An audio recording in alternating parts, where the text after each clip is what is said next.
Let's begin with commercial document.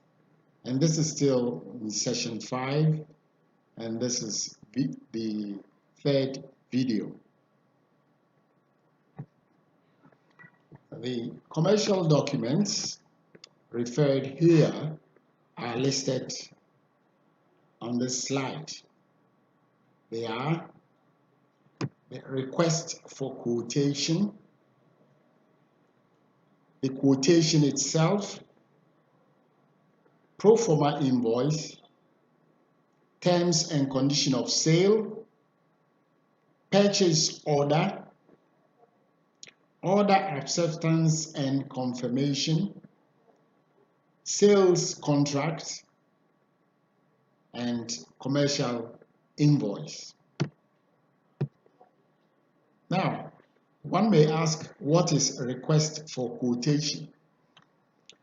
A request for quotation is simply a letter, telephone call, fax or email message between buyer and seller, used as the initial step in the trade transactions.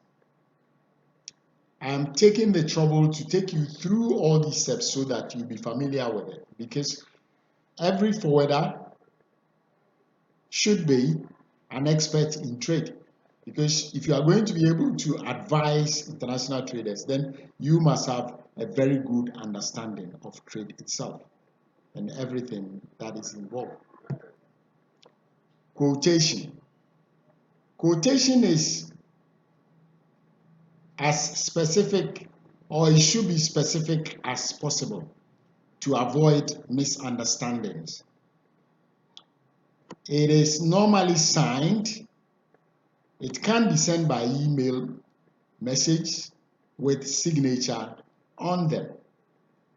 It has to be very specific to avoid any misunderstanding whatsoever. Then, pro forma invoice. Pro forma invoice.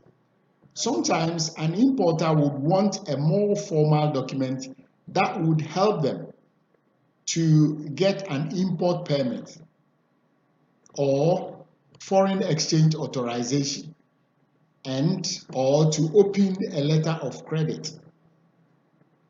The importer may go one step further and ask for a pro forma invoice.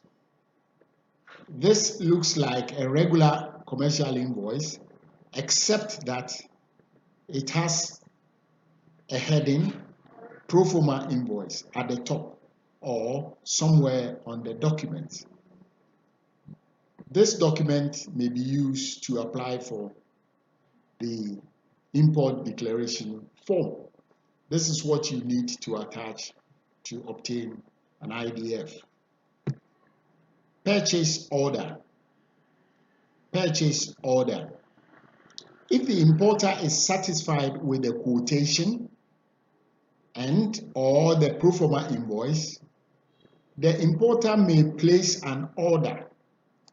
This can be a simple oral or written statement. That is what we call a purchase order. Then order acceptance and confirmation. The exporter should reply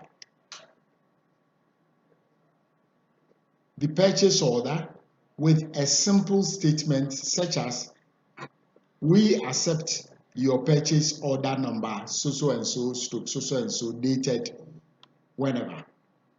In international trade, an order and an unconditional acceptance make a contract that theoretically can be enforced by either the contracting parties. Then the sales contract.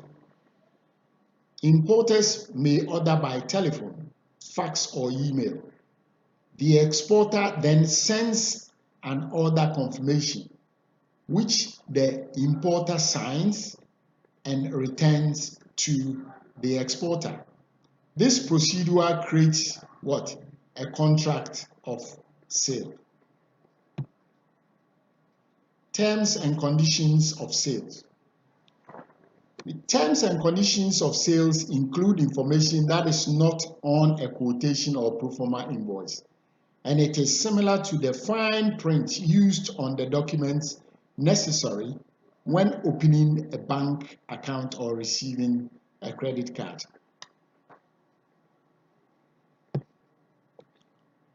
Terms of sales defines what a seller agrees to do for a buyer in terms of the goods involved in the sales, the price of the goods, the currency that be used in the transaction, the timing, the governing law, arbitration arrangement, and title issues. Then the invoice or commercial invoice itself. An invoice is a document that provides information about the terms and conditions of a sales transaction. A number of different types of invoices are used in international trade. It is simply a document prepared by the seller on its own form that sets forth the names of the parties, the type of merchandise sold, the price, and other information that the seller deems relevant. The content of an invoice would include final destination of the merchandise, if the merchandise is sold or agreed to be sold, then the time, place, and the names of buyer and seller, if consigned, the time and the origin of shipment, and names of shipper and receiver. The invoice should also include a detailed description of the merchandise, including the name and quality of each item, marks used in domestic trade in the country of origin, and marks and numbers on the export packing. The quantities in